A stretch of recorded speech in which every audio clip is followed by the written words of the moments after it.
Oi, minha querida. Agora,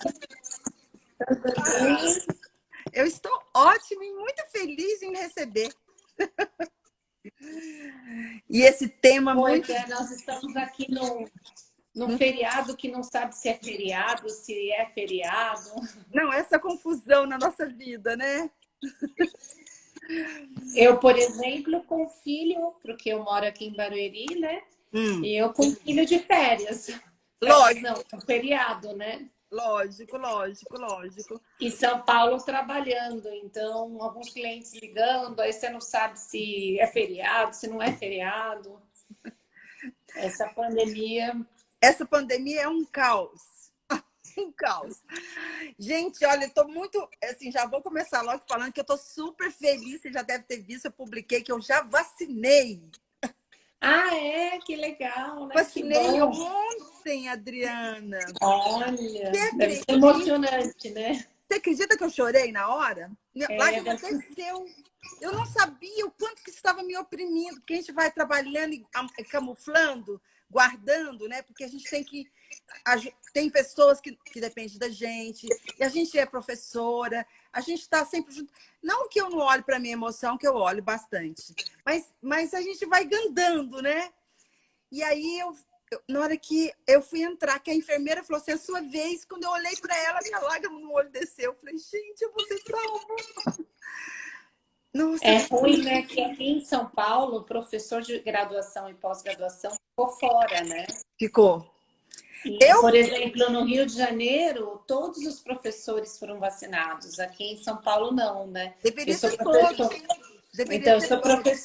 sou professora da FGV Direito Rio, só que eu sou de São Paulo e aqui eu não pude vacinar. Eu também não tenho comorbidade, eu vou na fila normal, né? E como eu tenho 20 anos, vai demorar muito ainda. Eu não, gente. Eu falo mesmo. Eu tenho 58, eu vacinei porque eu sou idosa. Eu não vou falar, não, com a minha idade, porque eu tenho 25 ainda, né? Então, Esse é vai ótimo, demorar para chegar lá, né? gente, eu quero agradecer a presença de todos num feriado. Oi, Camila. E muita gente chegando aí, que a Adriana é muito prestigiada. Adriana, eu primeiro queria agradecer muito a sua disponibilidade. Eu sei que você é muito ocupada, você tem feito muito trabalho. Mas, assim, esse projeto está sendo tão bem sucedido, as pessoas estão gostando muito, porque eu estou pegando os temas que poucas as pessoas não estão falando muito disso, né? E eu quero, assim, olhar a parte da prova bem com delicadeza, sabe? Então, eu queria agradecer muito você ter aceito o convite, estar aqui conosco. E você está fazendo uma série só de processo, né? De processo. O tema é Entendendo o Processo de Trabalho. Então, eu comecei na inicial e vou até a execução. Oh, entendi. Que bacana, né? Dá para seguir a base. Até para os alunos fazerem uma revisão, né, do conteúdo. Exatamente. Olha, nós já falamos de inicial, falamos de contestação. Agora, você falará da questão da antecipação de prova. Agora, nós teremos reconvenção. A Letícia, que falaria ontem, ela teve um imprevisto, não teve a live, mas a gente vai remarcar. Viu, gente? Quem não viu ainda, nós vamos fazer a live, que era para ser ontem, mas houve um imprevisto. Imprevisto ocorre e a gente tem que lidar com isso, né? E aí a gente vai falar também sobre a questão da questão da prova do INSS, sobre fazer quesitos, coisas bem, sabe, cotidianas. Perfeito. Você congelou para mim. Hã? Você congelou, voltou. Não, eu congelei? É que você que congelou para mim, que eu estava aqui, estava parecendo que eu estava tudo certinho. Bom, mas tudo bem. Vamos iniciar nossa live, então? Ó, tá congelando de novo. Olha, o Gabriel entrou. Boa noite, Gabriel. A Márcia. Eu voltei? Você voltou. Eu caí? Ah, tá, não estou me vendo aqui. Você tá Oi, Gabriel, tudo bem? A Márcia, tantos queridos, né? Você tá congelada para mim aqui. Ué. Voltou de novo. Agora eu não estou me vendo, não. Eu estou te vendo. Tá tudo certo, então. Tá. Pessoal, veja se vocês estão vendo a professora Adriana Calvo. Fala para mim, por favor. Duas excelentes professoras. O Gabriel não é graça. É um querido. É um meu colega da PUC. Nós fizemos doutorado juntos. Ele fez a live comigo de exceção de competência. Muito De legal. razão do lugar. Ele vai fazer outra, que eu já vou até avisar logo. Ó. Ele vai fazer outra comigo sobre a questão depois da emenda 45, a questão das competências, das relações de trabalho, que quase ninguém está usando. Gente, você está se vendo? Não estou me vendo. Você falou que está tudo ok? Eu estou vendo, quero saber. Estou vendo e ouvindo ambas. Você quer entrar e sair de novo e entrar para você corrigir? Eu acho que talvez, tá bom, vamos fazer isso, espera aí. Gente, espera um pouquinho, ela vai entrar, ela vai sair e vai voltar. Vamos esperar só um segundinho, porque ela não está se vendo.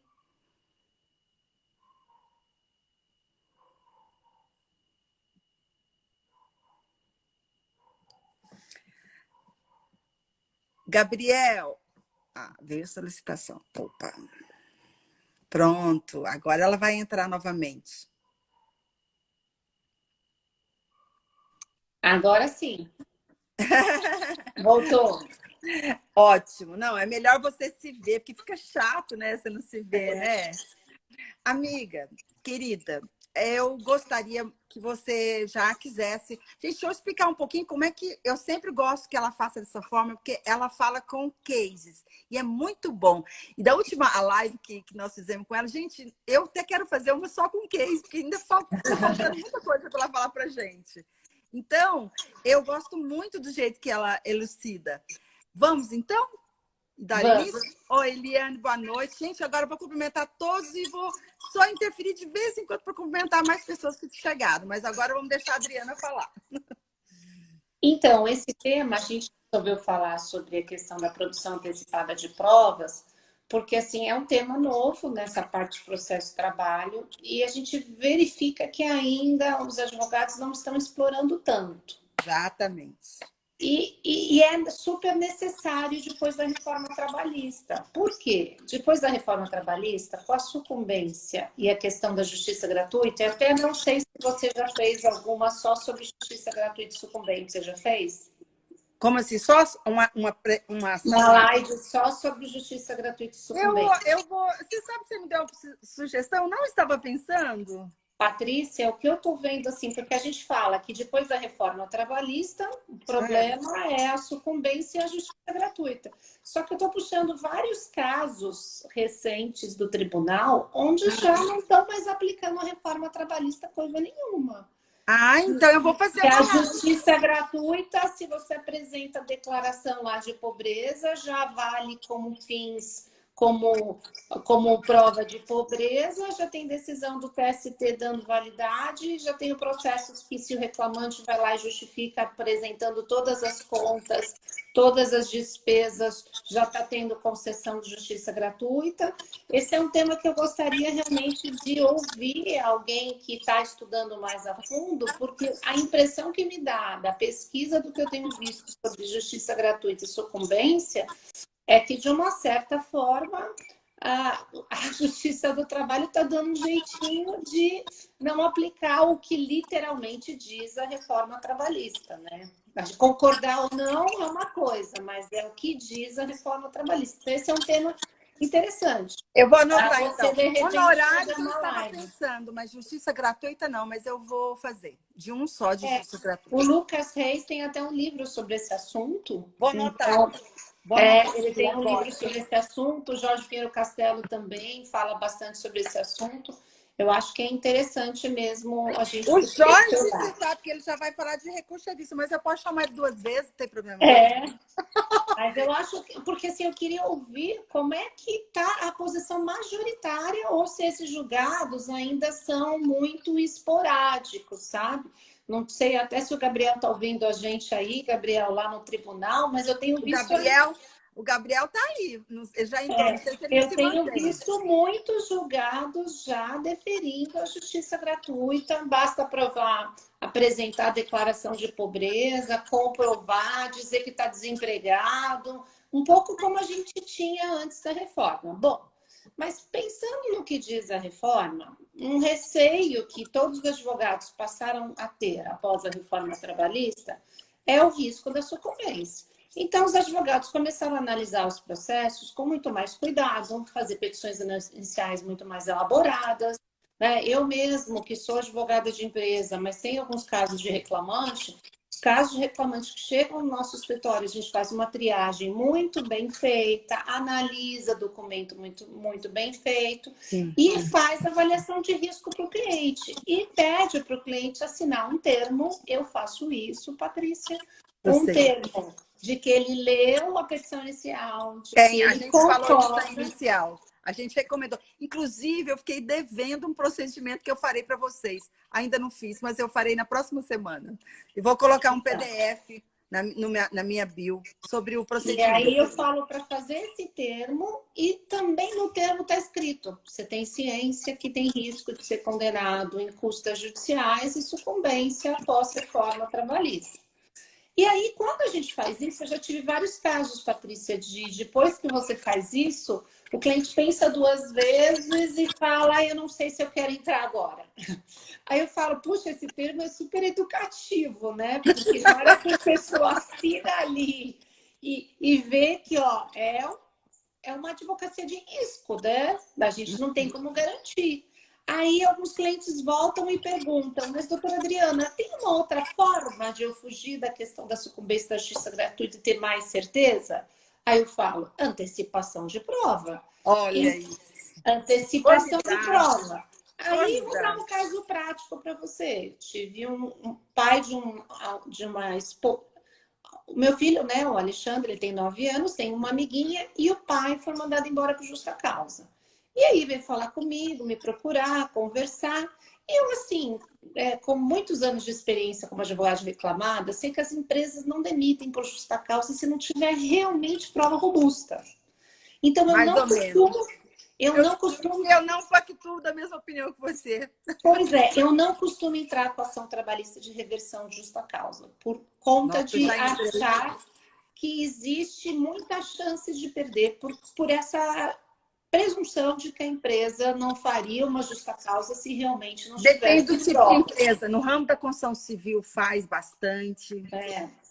Tem ramo, sabe, que faz bastante. Então, eu já reverti várias. Por causa disso. Aí, então, o que eu faço? Eu até entro, mas eu faço uma boa triagem antes. Mas você é muito exigente mesmo, eu já sei. Eu acho isso perfeito. Isso é ótimo que as pessoas estejam ouvindo isso. Mas, assim, eu faço uma boa triagem, por isso que meu índice de sucesso de ganhar as ações trabalhistas é altíssimo. Quando eu perco uma ação, eu fico muito triste, eu fico muito revoltada. Eu falo, não é possível, eu tinha certeza. Porque, assim, eu sou chata, entendeu? Eu vou fazendo devagar, eu vou lendo, eu vou reescrevendo. Então, assim, eu uso aquele conceito de que a petição inicial ela tem que ser matadora. A petição inicial tem que ser aquela que a reclamada lê e fala, vamos fazer acordo? Exatamente. Esse que tem que ser o argumento. Você tem que fechar o cerco.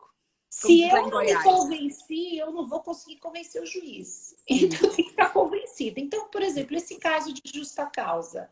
Eu falei para o marido da minha amiga, falei, olha, eu vou entrar em contato com o advogado da empresa e vou conversar com a empresa para entender melhor por que você foi demitido por justa causa. Entrei em contato com o advogado da empresa, falei para o advogado da empresa, olha, sou advogado de fulano X, e eu gostaria de ter acesso às provas de que comprovam realmente a justa causa, porque ele me procurou para entrar com a ação trabalhista e se de fato a empresa tiver provas e ele realmente tiver praticado a justa causa, eu não vou pegar a ação e não vou entrar com essa ação.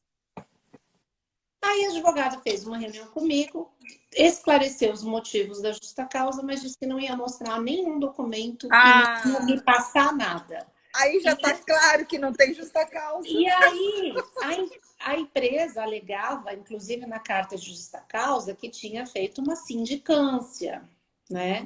Tinha feito uma sindicância. Eu falei, só me dá cópia da sindicância. Aí, olha, a sindicância não entrou. Aí, notifiquei por escrito, dei prazo para a empresa apresentar a sindicância e os documentos, não respondeu. Aí, o que eu fiz? Foi para produção antecipada de provas. Então, e aí, normalmente, o pessoal fala assim, ah, mas como é que a Justiça do Trabalho vê isso? Eu acho que não é uma coisa que o juiz deve ter todos os dias na vara, né? Então, não é um procedimento, assim, muito comum. Mas, pós-reforma trabalhista, passou a ser muito necessário por conta desse risco da sucumbência, risco de pagar custas e tudo mais, né? Então, assim, como que você faz? Você chama de produção antecipada de provas, o fundamento é o 381, 382 do CPC, né? Que diz que você pode entrar com uma produção antecipada de provas quando houver, de fato, o fundado receio de você obter aquela prova. E os incisos 2 e 3 do 381 diz quando o prévio conhecimento dos fatos possa justificar ou evitar o ajuizamento de uma ação. E aí eu aproveito e escrevo dizendo que, com a reforma trabalhista, com a questão da sucumbência e das custas, que a produção antecipada de prova é uma forma de evitar uma ação trabalhista no futuro infrutífera e, além do que, possibilita, quando você entra com essa ação, entrar e fazer um acordo, porque a empresa, na hora que é obrigada a ter que demonstrar o documento, se ela vê que ela não tem documento e a prova dela é frágil, ela já aproveita e já faz um acordo neste processo, né? Então, essa produção antecipada de provas é uma ação autônoma, né? Então, é possível você, numa ação trabalhista, entrar com ela de forma incidental. Vamos imaginar que o juiz distribui uma ação e marca uma audiência daqui a um ano. E você tem fundado o receio de que, por exemplo, a sua testemunha está com câncer e ela tem 6 meses de vida. E aí você precisa ouvir aquela testemunha antes, né? Então, numa ação trabalhista, você poderia fazer isso de forma incidental. O que eu estou falando aqui é da ação de produção antecipada de provas que você faz antes da ação trabalhista principal. Que é o mais comum, né? Que é o mais comum.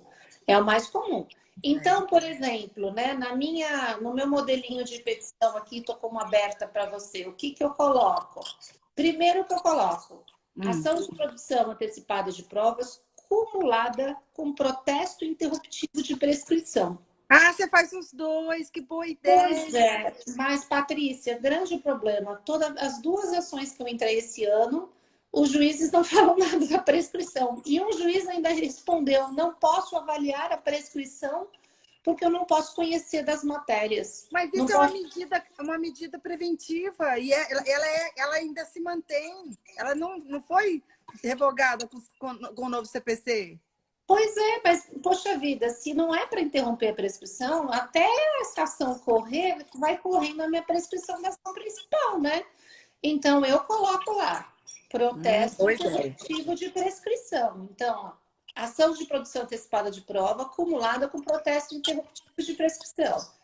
E aí eu falo rapidamente os fatos. Por exemplo, eu dei o exemplo da justa causa. Então, contei que o empregado, depois de muito tempo, foi demitido por justa causa, que a empresa na carta alega que tem uma sindicância, mas que foi notificada para apresentar cópia da sindicância e que se recusa a fornecer o acesso. E aí eu digo, excelência, eu quero ter acesso para evitar uma ação temerária no futuro, eu quero para possibilitar uma possibilidade de acordo e para evitar, eventualmente, que eu acabe ficando surpresa, né? Depois, com uma defesa com tudo escrito, né? Até a cor da cueca lá do que o cara fez, tem tudo, e aí uma improcedência e você tem que pagar todas as custas, né?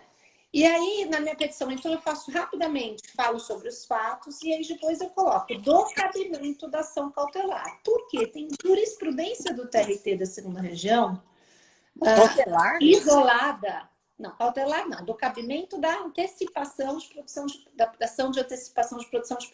Mas tem jurisprudência do TRT aqui da segunda região, falando que não cabe essa ação na Justiça do Trabalho. Sim. Eu vi um julgado que eu até trouxe... Da Thaís Verrasto, que fala que não há interesse de agir. Você tem ele eu aí? vi um julgado da terceira região, disse que não cabe interesse agir, entretanto, o tribunal reformou. Exatamente. E aí, quando eu fiz essa pesquisa, né, eu fiquei bem preocupada, porque eu falei, ixi, né, só falta eu vendo o peixe para o cliente e depois a ação sequer é conhecida, né? Nas duas que eu entrei aqui, não teve esse problema, porque eu também juntei jurisprudência que entende que é cabível. Então, eu juntei uma jurisprudência aqui do TRT da segunda região, né? Falando que ela é totalmente cabível, é uma ação autônoma. Aí tem até o desembargador Francisco Ferreira Jorge Neto, né? Querido professor Francisco. Ele coloca lá, ele, né? Nossa, ele coloca, olha, o processo é maravilhoso. Ele falou, se o requerente tem dúvida quanto à existência do seu direito, sendo que necessita de documentos em posse do requerido a fim de aferir o seu direito, sem dúvida que cabe o referido procedimento. Além disso, o autor saberá de antemão se possui o direito. Contudo, o documento que comprova está em posse da ré. No caso, o reclamante apresentou completa definição do seu direito, contudo, alegou que o documento para provar estava na posse da ré. Neste caso, manejável o procedimento disciplinado pelo CPC e coloca lá. Ou seja, então eu juntei, a minha preocupação quando eu entrei é essa jurisprudência isolada, que são 2 ou 3 julgados, que dizem que não há interesse de agir, de entrar com essa ação, porque eu tenho aqui de Minas Gerais. Eu vou dar um exemplo, continuando com o seu, do caso que eu peguei aqui, que a pessoa entrou com a ação autônoma de prova, que é uma antecipação de prova, porque ela ia fazer o cálculo das horas extras e não tinha os cartões. Então, ela, como ela tinha que fazer liquidar em razão da reforma, e conseguiu, tá vendo? Olha, eu achei ótima essa jurisprudência para trazer para os nossos colegas, porque há dificuldade de quantificar, né, de fazer o cálculo, e o juiz concedeu. Então, uma que eu tenho é essa da justa causa, que ele também mandou tramitar, mandou a empresa juntar, a empresa juntou todos os documentos. Mas continua a historinha dela, que eu quero saber. Você sabe que eu da justa causa? Eu fico curiosa. Esse caso da justa causa acabou o juiz deferindo, a reclamada juntou a sindicância, juntou todos os documentos. E assim, claro, né, gente? Cliente não conta tudo para você, né? Sim. Aí, na hora que ela juntou os documentos, ela juntou um e-mail dele confessando a prática do ato. Ai! E aí eu falei, você não se lembra desse e-mail? Assim, você mandou um e-mail e diz que realmente... Né, e ele era hipersuficiente, aquele que tinha autonomia? Gerente hipersuficiente, com salário alto, por isso a preocupação também em sucumbência e justiça gratuita, né? E aí a empresa junta um e-mail onde ele confessa. Só que assim, a tese o ato realmente ocorreu. Mas aí a discussão seria proporcionalidade e imediatividade da pena. Porque a empresa demorou 4 meses para aplicar a justa causa. E, além disso, ele confessou o ato, mas ele tinha mais de 10 anos de empresa e o ato não era tão grave para uma justa causa de imediato. O prontuário dele era limpo, nunca tinha nenhuma advertência, nunca teve nenhuma suspensão. Ele confessou que fez, mas não que isso era... que aquele ato era suficiente para uma penalidade. Quando ele escreveu um e-mail e confessou, o que aconteceu? A empresa já deveria ter demitido, imediatividade. Ele confessou. Porque a empresa ainda fez a sindicância, os Estados Unidos ainda foi apurar o fato para fazer o relatório. Quando o relatório veio, demitiu. Só que 1 mês antes do relatório, ele passou por uma avaliação de desempenho e foi promovido. Ai, perdão tácito. Perdão, é uma coisa estranha, é um caso bem polêmico, ou seja, imagina, ele pratica a falta, a empresa questiona sobre o comportamento, ele confessa o comportamento, depois fica tudo em silêncio, nada acontece, a empresa começa a fazer uma sindicância lá nos Estados Unidos. 1 mês depois, a empresa faz uma avaliação dele de desempenho e põe ele no alto desempenho e promove. Passa-se 20 dias, termina o relatório da sindicância nos Estados Unidos e a empresa demite por justa causa. E, assim, o pessoal já está querendo saber reverter. Eu quero saber o resultado! Eu quero saber o resultado! Sou doida já! Você acha que eu vou ficar...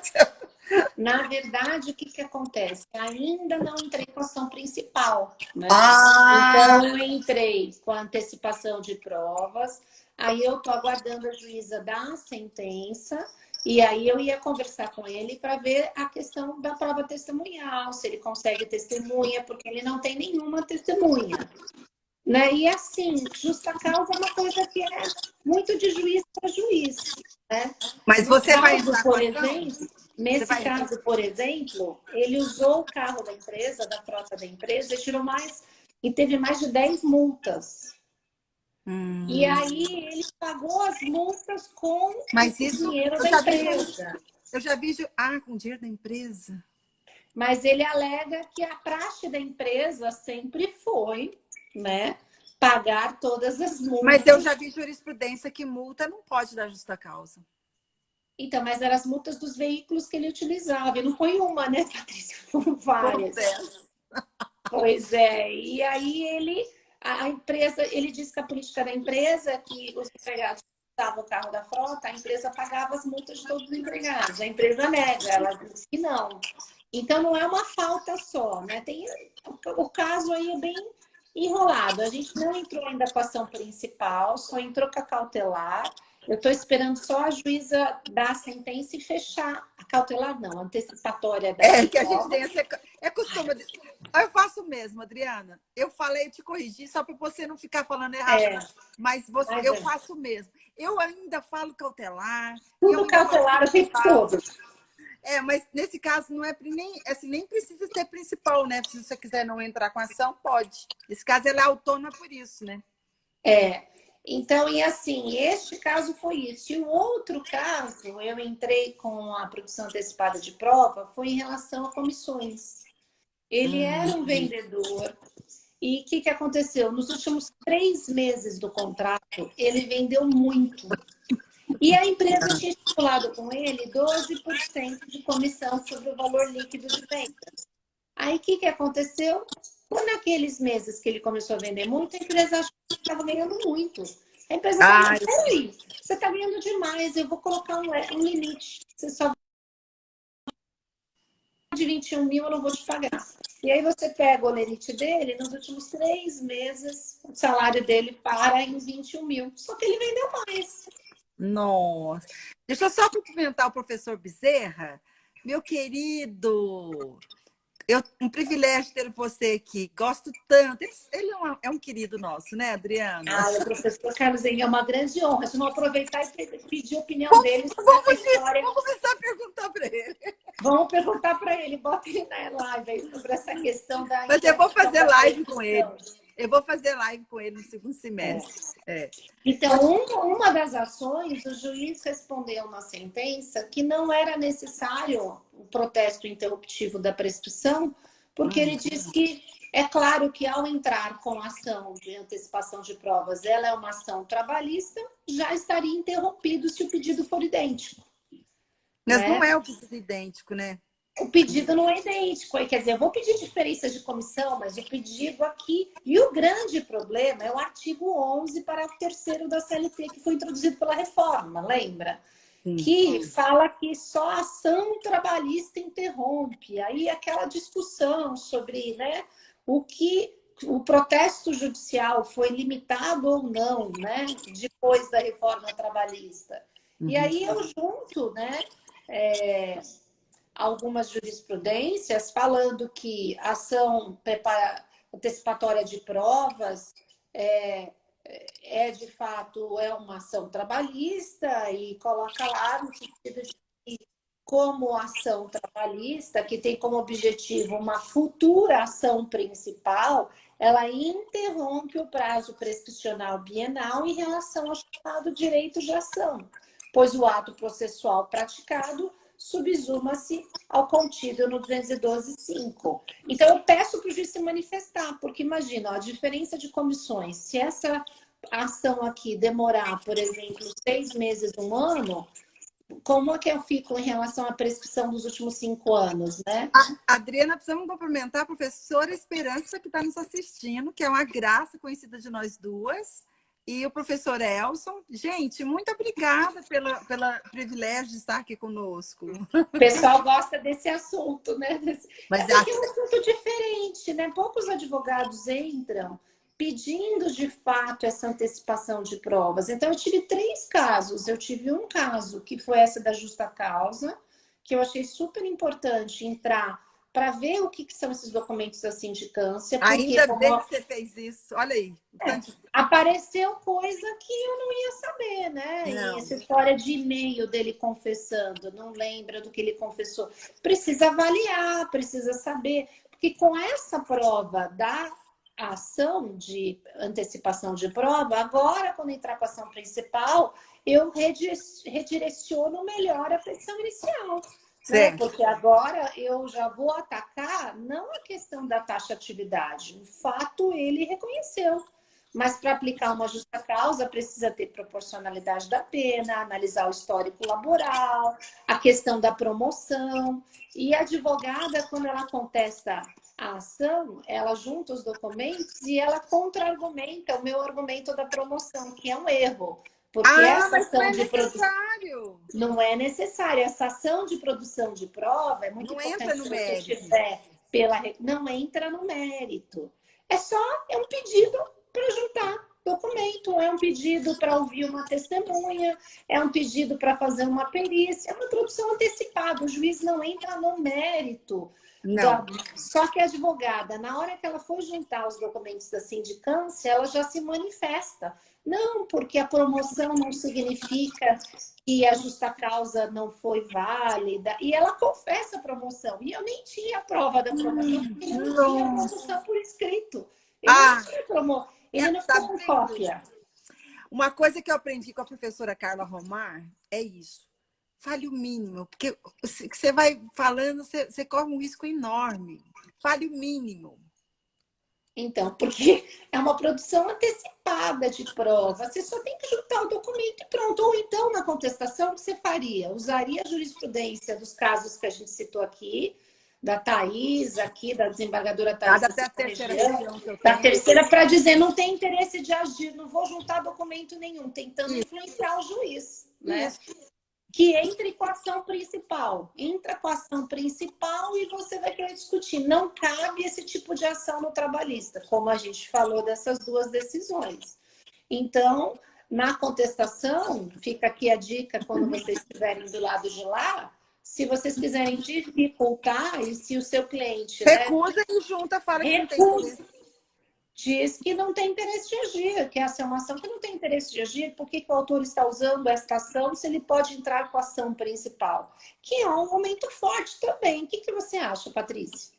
Excelente argumento. Excelente. Porque o argumento olha para você ver, o argumento que utilizou aqui, ó, é que ela está fazendo a mesma coisa que faria na ação. Então, é totalmente desnecessário. Esse é um dos argumentos usados pelo juiz da terceira região. Entendeu? Então, assim, se eu estiver do outro lado, e é com base, ó, ela extingue o que fala que ela alega que para o ajuizamento da ação principal, esses documentos são necessários, então ela não é necessário que peça. Aí tem uma confusão também, que eu iria colocar essa pimentinha, que alguns alegam que precisa do periculum in mora. Não precisa. Porque você pode distribuir como uma cautelar, né? Mas se tiver um caráter de urgência... e pedir um trâmite mais urgente, você poderia fazer, mas você não precisa, ela não precisa comprovar o periculum in mora. Se você você não fala em fumus boniuris, periculum in mora não é cautelar. O pessoal confunde, não é cautelar. Então, é muito importante falar sobre isso agora para o pessoal, porque, inclusive, eu vi julgamentos sobre isso. Porque o 381, ele fala que você tem essa possibilidade de achar que o documento não vai aparecer. É uma das hipóteses, né? Nessa hipótese, ele tem que realmente argumentar o porquê, mas não tem essa natureza de perigo mora nem de fumos Benny-Uys, não tem essa natureza. É importante. Exatamente. E uma coisa também que é muito interessante é que eu junto aqui de jurisprudência, eu juntei uma jurisprudência, eu não sei se é essa mesma de Minas que você viu, que fala mandado de segurança, ação de produção antecipada de provas, cabimento no processo de trabalho, determinação para exibição de sindicância contra o impetrante, direito à informação, a produção Bom antecipada de prova, bom prevista no artigo 381 do CPC, é plenamente aplicável e compatível com o processo de trabalho, sobretudo para que o empregado conheça a sindicância e demais documentos elaborados pelo empregador, com o intuito de comprovar a eventual dispensa por justa causa. Direito à informação e inteligência, artigo 5º, inciso 14 da Constituição Federal. E adivinha quem é que deu esse voto? Quem? Pepe Chaves, né? Deixa eu ler essa aqui para o pessoal. Olha aqui. Ação de produção de prova criou um verdadeiro procedimento probatório autônomo ou independente. Esse é o que está no julgado. O que tem como corolário o reconhecimento do direito autônomo à prova no sentido de direito cujo exercício não se vincula necessariamente a um processo judicial instaurado. Aí ele fala no 381, o inciso 1, 2 e 3, ele diz que não precisa comprovar. Pode. A prova poderá ser produzida de forma antecipada, quando haja fundado receio, quando a prova é suscetível de autocomposição, que é os argumentos do 1 ao 3, né? Aí, eu vou resumir para não ficar, por causa do seu tempo também. Aí, o que ele fala?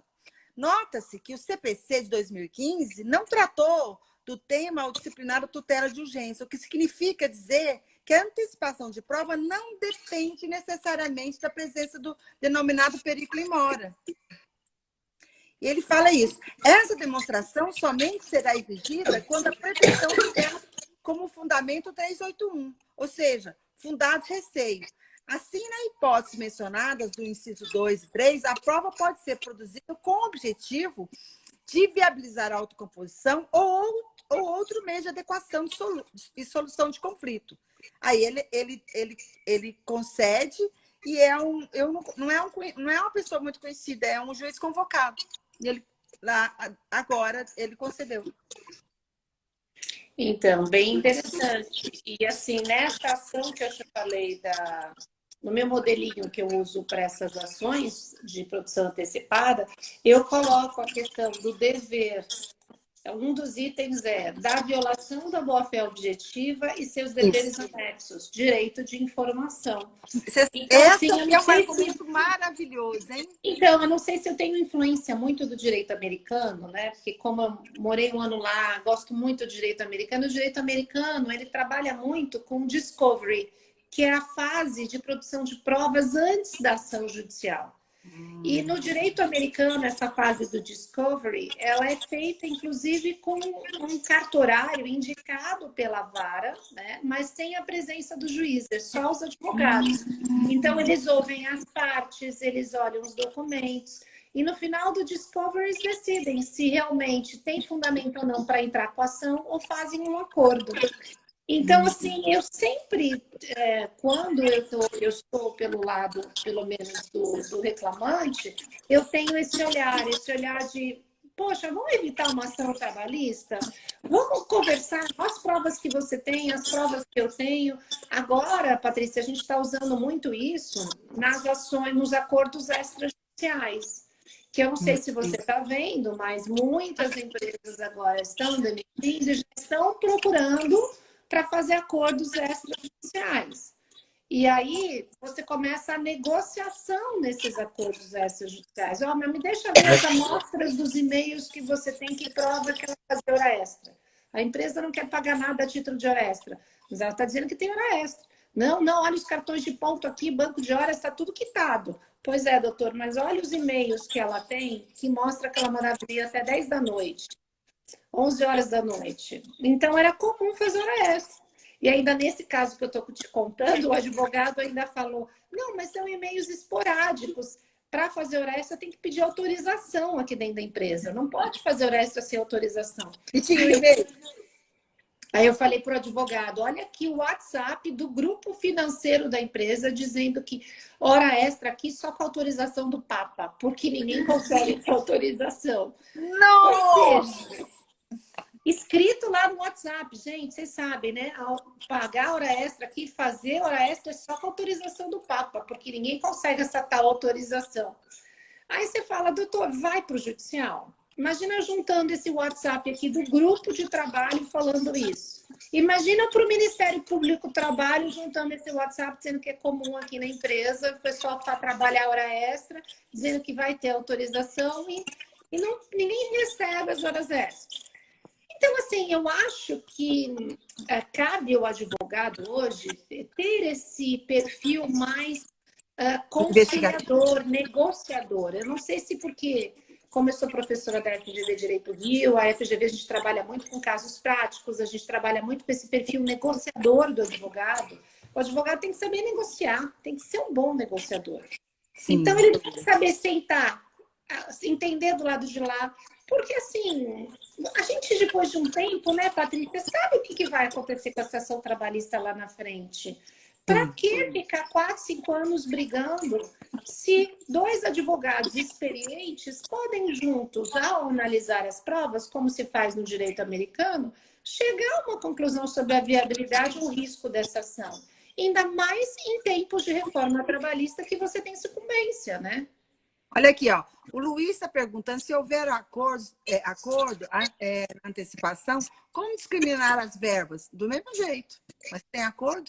Pode fazer da mesma forma. É a minha opinião. O que é a sua opinião, Adriana? Então, nesses 2 casos não teve acordo, tá? Mas aí, como a ação de antecipação de provas, ela não tem um pedido condenatório e você não coloca o valor da causa é R$1, R$10, R$100.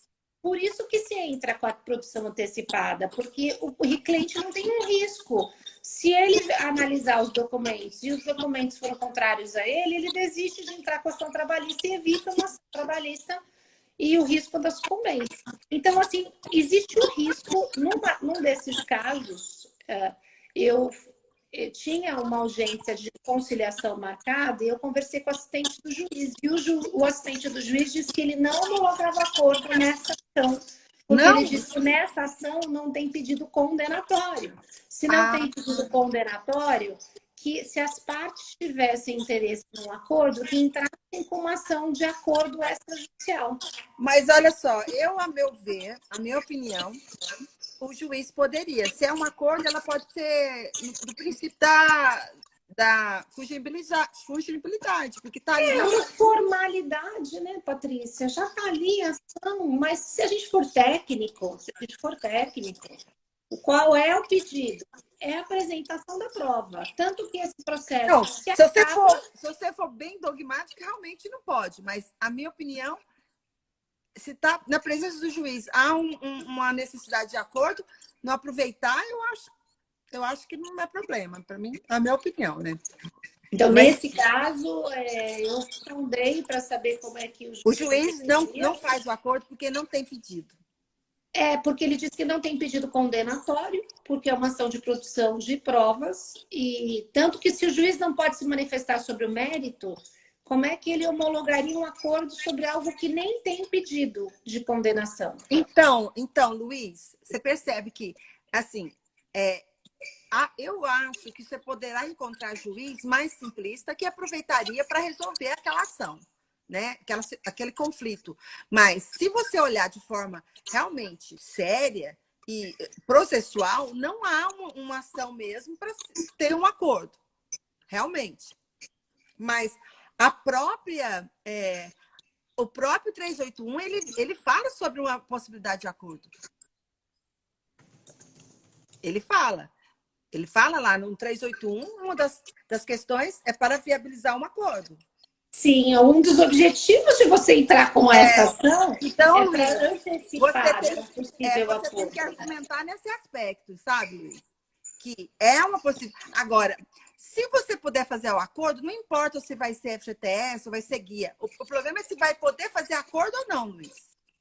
E Né? se vai poder fazer dessa própria ação. Mas aí, gente, é uma questão assim, se o juiz fala, olha, eu entendo que essa ação eu vou encerrar, a prova foi produzida, as partes chegaram a uma composição, então as partes podem entrar com um acordo extrajudicial de comum acordo que vai para o Sejus, que vai ser homologado.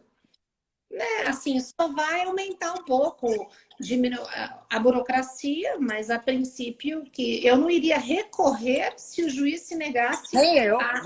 Não isso iria acho que recorrer. ninguém faria, né? Acho que é totalmente dispendioso.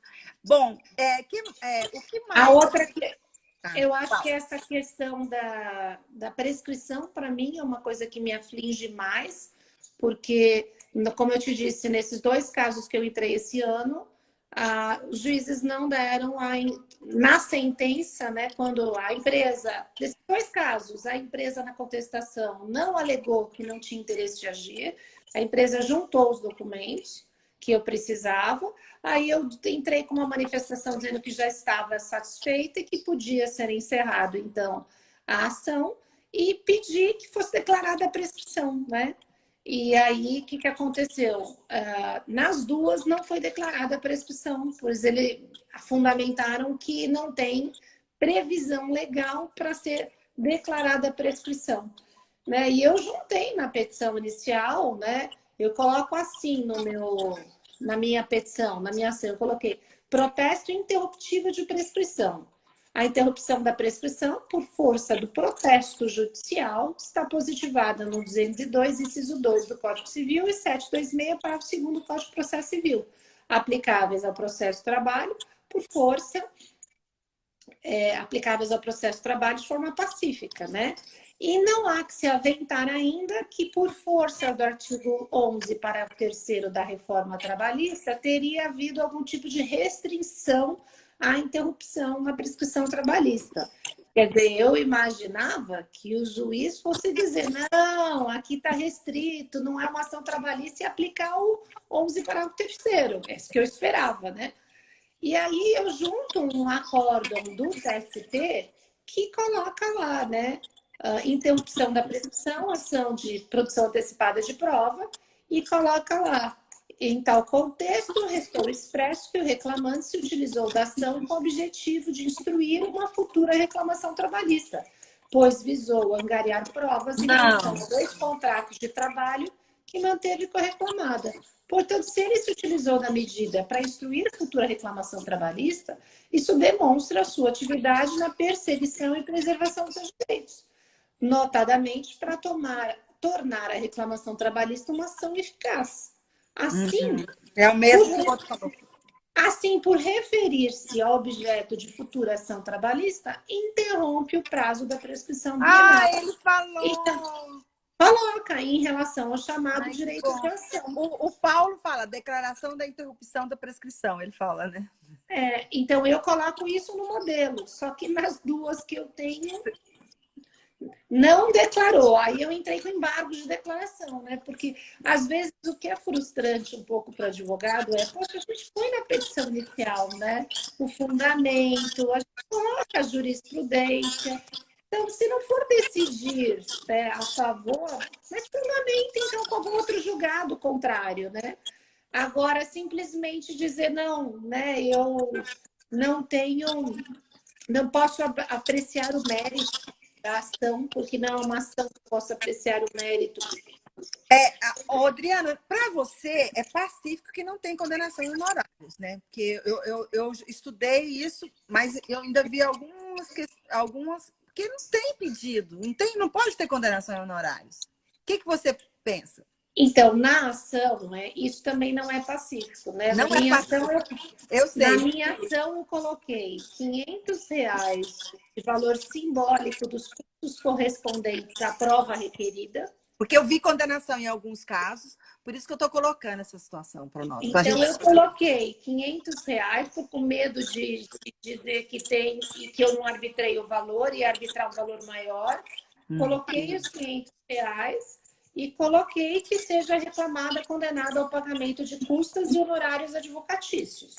Ó, a Rosângela está falando, ó. Aqui no Rio Grande do Sul já tive uma experiência de condenação. Eu vi jurisprudência, viu, Rosângela? Depois precisava ver qual é o argumento, né? Porque não tem pedido, não tem condenação, é um absurdo. Eu vi também. O que você. Aí, Adriana, e o que aconteceu nos seus casos, Adriana? Eu estou até pegando aqui a sentença nesse aqui. Num dela escreveu assim: apresentados os documentos cuja prova antecipada o autor pretendeu produzir, dou por finalizado o procedimento, destacando ao autor por seu patrono que, nos termos do parágrafo 2º do artigo 382 do CPC, o juiz não se pronunciará sobre a ocorrência ou inocorrência do fato, nem sobre a respectiva consequência jurídica. Isso. Razão por que causa estranheza a pretensão de que seja apreciado o pedido da exordial de protesto interruptível de prescrição. Ah, mas aí... Por isso, e aí colocando, em se tratando de procedimento em que não há sucumbência e devida também a pretensão a honorários sucumbenciais. Ô, Rosângela, deixa eu só falar aqui um pouquinho. Rosângela, pega a jurisprudência daqui de São Paulo que não condena honorários, que aí você tem argumento aí para o Rio Grande do Sul. Né? Ó, aqui, neste caso, diz, ó, em se tratando de procedimento que não há sucumbência, porque não há perder ou ganhar, é só juntar... Não tem condenação, né? Indevida pretensão e custas pelo autor no importe de R$2, calculado sobre o valor da causa que eu dei de R$500, cujo recolhimento fica dispensado por ser inferior ao limite mínimo de recolhimento de custos. Que bom, é bom que a gente pode pôr um valor. Primeira coisa, Rosângela, colocar um valor bem baixo, só para efeitos de alçada, porque não tem, você não tem que pôr um valor, um cálculo, porque você é documento, não tem condenação, ela não poderia, porque não está aplicando o 381. Quem condena em honorários? Não está. O objetivo, o escopo da ação é a entrega do documento. Entregou, ela teve eficácia. Ela nem precisa da principal. Pode ou não entrar. Então, não tem sentido. Não é, Adriana? O que você não acha? tem sentido. Eu estou lendo a decisão do outro caso, né? No outro caso, o juiz deu justiça gratuita, reconheceu justiça gratuita, declarado na inicial insuficiência econômica da parte autoral, acompanhada de declaração de pobreza, razão pela qual, com fundamento no 790, parágrafo 3º, não obstante o resultado da demanda, defira o benefício da justiça gratuita. Não há condenação em honorários ante a ausência de pretensão resistida por parte da reclamada. Aí não instaura a lide, né? O conflito, não instaura. Luiz, não há que se falar de impugnação dessa causa, porque o documento não tem valor. Você pode dar um valor mínimo, não tem que impugnar. E aí, assim, nesse caso, o juiz deferiu o benefício da justiça gratuita, arbitrou custas em R$10 e, por ser inferior ao mínimo, hora exemplo. Né? E o que é interessante, se aqui ele já reconheceu a justiça gratuita, isso também me facilitou para a ação principal. Porque olha como é interessante esse procedimento. Porque na ação principal, eu vou dizer que já foi deferida a justiça gratuita na antecipação de provas. Então, ele já reconheceu, pelo menos eu fico com mais... Mas eu não... Adriana, sim, eu até acho que... Louvável que você falou, mas eu acho que uma coisa não tem a ver com a outra, na minha opinião. Não, mas não significa que ele já deferiu André, aqui. Tudo bem? Oi, professor André. Até o André, nossa, gente... Então, não significa que ele deferiu aqui, que ele não vai deferir na outra. Eu tenho que pedir de novo. Mas aí eu vou juntar o fundamento que já foi deferido nessa daqui. Ele já reconheceu. Ele não pode... Eu juntando a mesma declaração, a mesma situação... bom. Aí principal, você já muniu lá com a declaração dele, né? Que ele não tem condições... Porque econômica vai implicar... O fundamento dele foi esse. O fundamento foi declarado na inicial a insuficiência econômica da parte, acompanhada de declaração de pobreza. Aí você tem toda a razão, eu estou errada. Você tem toda a A razão. infração Porque principal... porque o fundamento é com base na declaração. Então, ele não tem a ver com a ação, tem a ver com a declaração. Claro Então, que o tribunal pode reformar esse entendimento, dizendo que depois da reforma trabalhista, a declaração técnica, por isso que eu falei que você tem que fazer uma live sobre justiça gratuita. vou fazer, mas o TST, ele é majoritário. Na minha pesquisa que eu já fiz. Basta a declaração, mas você não quer dizer que o fato de dar a justiça gratuita vai implicar em custos, mas em honorários eles não aceitam. A pessoa tem A sucumbência, eles estão liberando as custas, mas aí que tá, a gente está tendo 3 posições. Aqueles que aplicam a reforma trabalhista de forma gramatical, e aí não adianta a declaração de pobreza, não ganhou no limite previsto do teto do INSS, não tem justiça gratuita.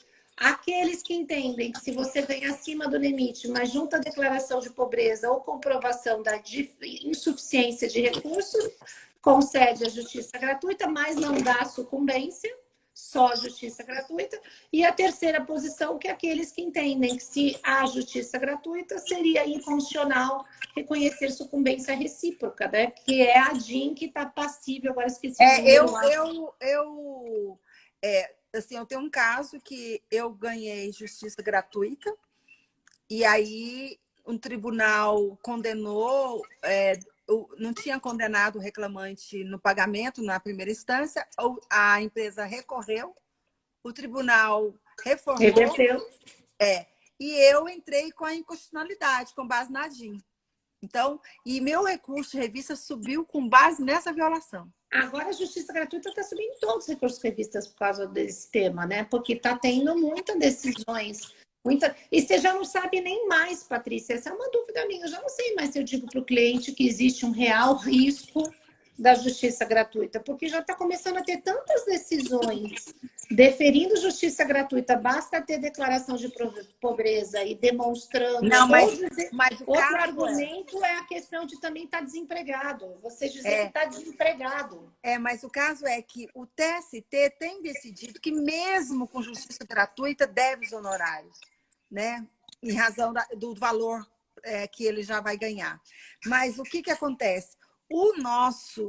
A reforma foi mais drástica que o Código Civil, né? Foi. Que o CPC. E eu entendo que é inconstitucional por esse aspecto. Justiça gratuita tem que ser amplo o direito, né? O próprio professor Carlos que Bezerra de Leite... Se você ficar com 2 anos com dificuldade para pagar, não cobra mais, não é? Aqui não.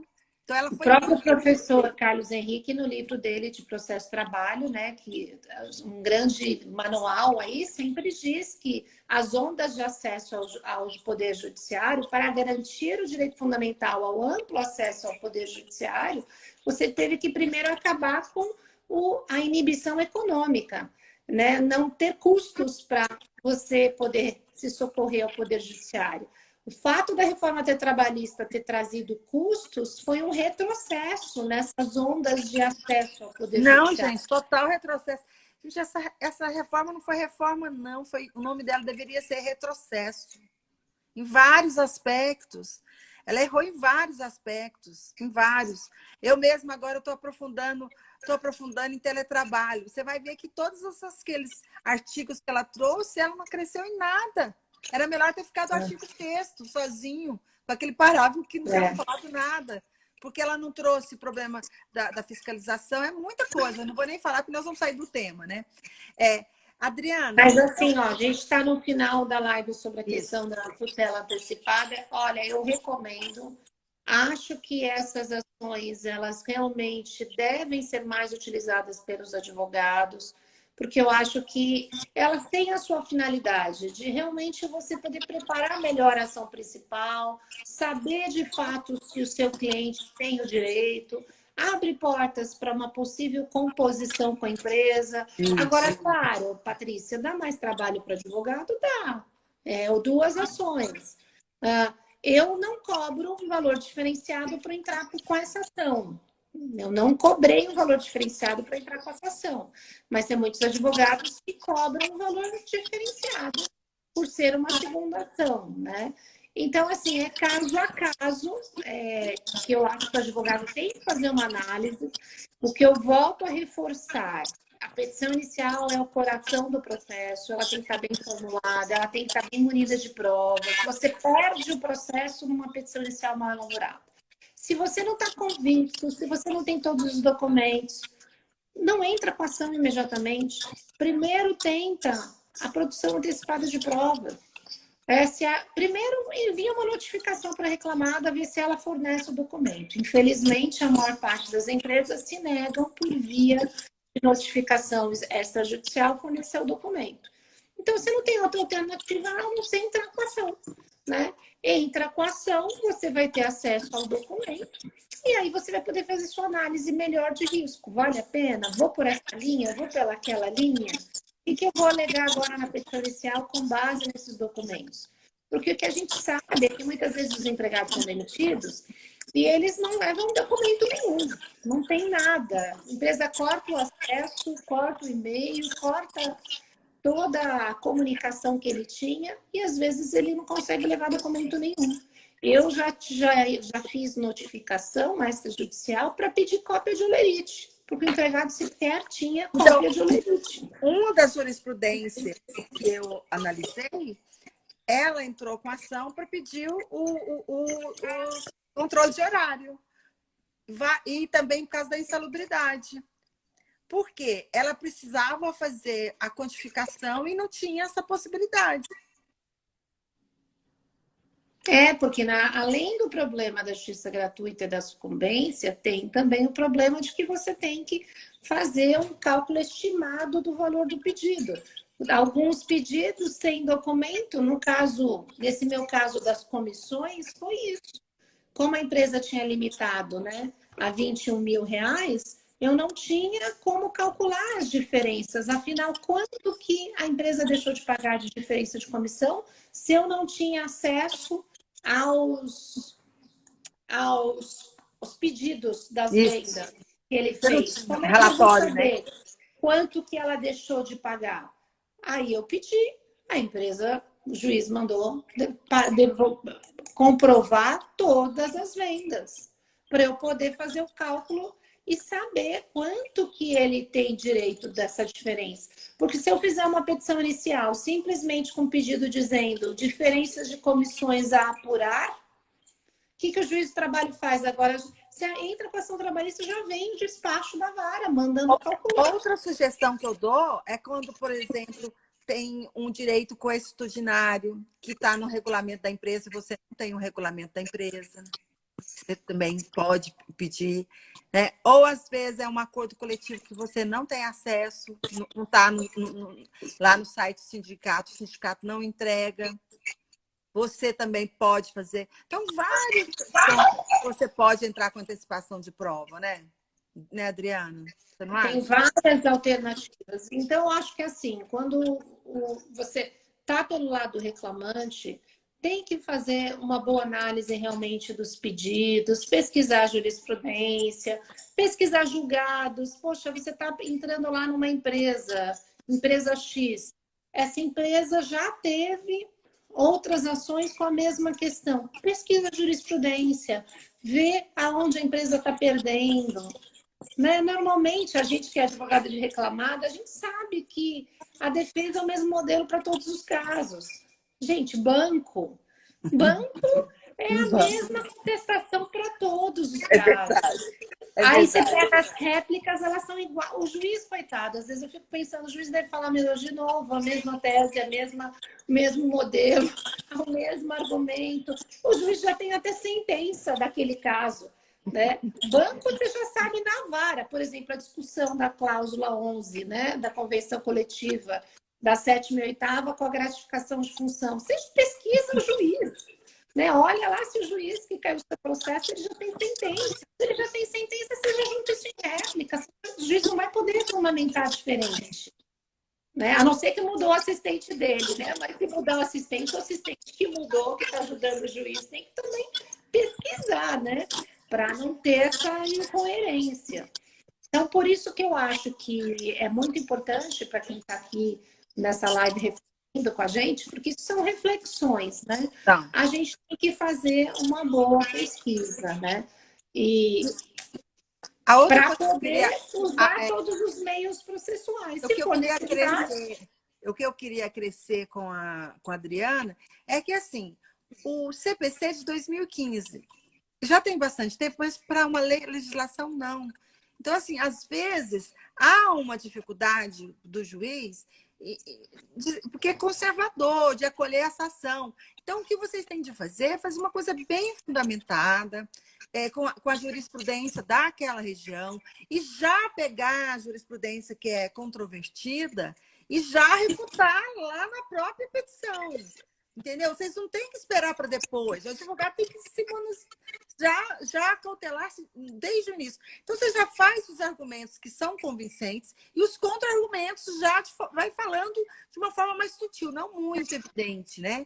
E porque, na verdade, é uma situação que ainda muitos são resistentes, porque eles falam assim, mas já vai ter o processo principal, para que eu ter dois processos? Na verdade, existe uma dificuldade por isso, né, Adriana? Porque ele pensa assim, E, Patrícia, tem outro detalhe, né? O Jorge Pinheiro Castelo falou para mim assim, que as petições iniciais dele, ele já faz pensando no recurso de revista. Ele já coloca os dispositivos da Constituição, da lei federal, já lá na petição inicial. E é o certo, se você for pensar. Já fazer sua petição inicial, já pensando no recurso de revista, né? Então, é uma peça muito técnica, que você tem que trabalhar muito bem para fazer. Isso não significa petição inicial de 50 páginas. Petição de 50 páginas é porque tem...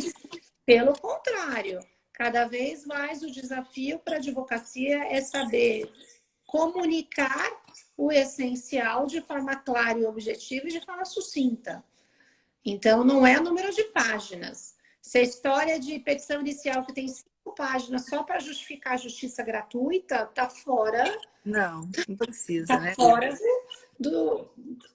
da realidade, né? E então, eu isso. vou acolher a sua sugestão e eu vou fazer uma live sobre justiça gratuita e uma sobre honorários. Eu já até anotei.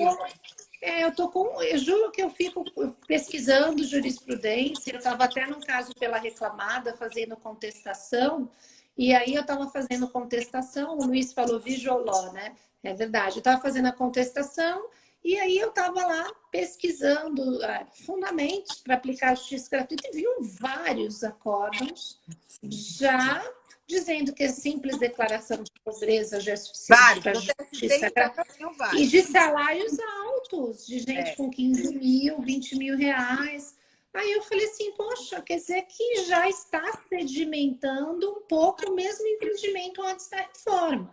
Mas, como você disse, em alguns casos se preferia a justiça gratuita, mas a sucumbência não, né? A sucumbência recíproca era mantida. É mantida. Eu não vi, assim, vi poucos casos onde era justiça gratuita total, inclusive sucumbência. Eu não vi nenhum, porque eu estou precisando. Inclusive, se você tiver, me passa que me ajuda com o meu cliente. Eu não achei que me ajuda. Eu só achei eu declarando a inconstitucionalidade, mas assim, que não concede o TST, majoritariamente, ele concede reciprocidade. Mas aí fica aí um bom tema aí para uma próxima live, isso, né? Gente, mas eu ainda vou te chamar de novo, você sabe, né? Porque processo, eu tenho muitos temas ainda pela frente. Eu estou gostando desse projeto. O pessoal, você vê o tanto de gente que está entrando. Olha, a primeira live foi quase 200 pessoas que assistiram, a segunda quase 100, outra 90. A sua deve estar mais ou menos isso. E o pessoal está super interessado, porque eu estou escolhendo os temas que vão entrando aí nessa confusão mesmo. Eu vou explorar bastante a prova. Eu estou gostando muito do que a gente esse mês vai falar com o Sodero, sabe? Como utilizar a prova previdenciária na Justiça do Trabalho. Que é uma coisa que a gente não tem essa intimidade com o direito previdenciário, né? Então vai ser bastante legal essas lives que acontecerão. Nós vamos ter uma live só sobre nulidade. Também bem interessante. Com o professor Rangel, uma só sobre quesitos, com o perito. E nós vamos ter uma agora com a Ivani, que é só sobre como fazer a prova no dano moral. Engraçado, a minha... Não estou Você aparecendo sumiu. mais. Você A sua sumiu. live cai? Não, a Ela minha não cai? cai. A minha não cai. A minha vai mais horas. Mas deve ser o mesmo problema do início, né, amiga? Mas Ah, acho tá. que já está num bom tamanho. Nós já falamos tudo que tínhamos que Sim, acho falar. que já pode se despedir, então, do pessoal. Ó, Então, voltou, tá vendo? Não é, a minha live não cai. Eu queria agradecer a presença de todos e, assim, assim, o privilégio, né? O incentivo que vocês estão dando para esse projeto. Aí me dá mais empolgação para continuar e os convidados cada vez mais estar aqui conosco. E eu agradeço especialmente a você, Adriana, a sua disponibilidade em ensinar sem nenhum, sabe, sem nenhum pudor. Tão bonitinho isso em você, né, Adriana. todos nós aprendemos juntos, Patrícia. Esse é o meu lema, né? Todo mundo tem algo para contribuir e a Não, gente mas vai você é aprendendo muito. juntos. Você mostra tudo, você pegou sua inicial. É muito bonitinho isso é muito generoso. Você sabe que eu já te admiro bastante, já te convidei porque você era um profissional. Como eu falei, tá vendo? Como eu tinha certeza que eu devia ter te convidado, eu te admiro muito, eu gosto muito dessa sua transparência. Muito obrigada, viu? E Imagina, agradeço a todos. para você também, uma boa Beijo e boa noite a noite. todos, Um bom gente. restinho de feriado para todos. De Tchau, meio querido. feriado, né? Para alguns Meio para feriado. outros não. Um feriado um pouco confuso. Tchau, queridos que estão assistindo a live. Boa noite.